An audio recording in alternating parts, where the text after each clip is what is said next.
If reports are to be believed, Uttar Pradesh Chief Minister Yogi Adityanath is likely to contest from Ayodhya in the assembly elections scheduled to be held from February to March.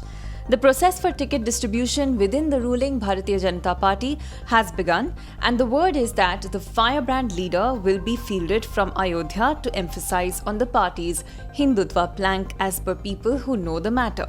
A final decision will be taken by the national leadership.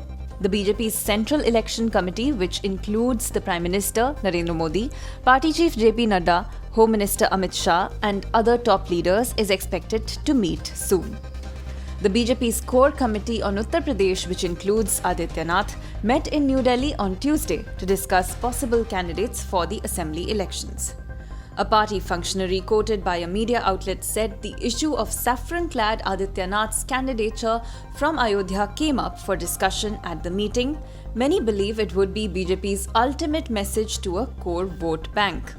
Elections will be held to the 403-member State Assembly in 7 phases from February the 10th to March the 7th, and results will be announced on March the 10th.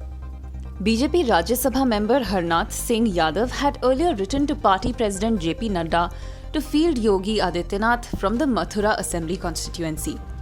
Yogi Adityanath is the head priest of the Gorakhnath Mutt in Gorakhpur.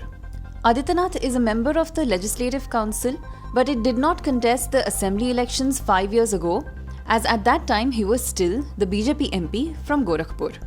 A Supreme Court ruling had paved the way for the construction of the Ram Temple in Ayodhya in 2019. The Ram Temple issue had catapulted the BJP to power for the first time in the 1990s. The Gorakhnath Mutt, to which Yogi Adityanath belongs, was pivotal in the Ram Temple movement.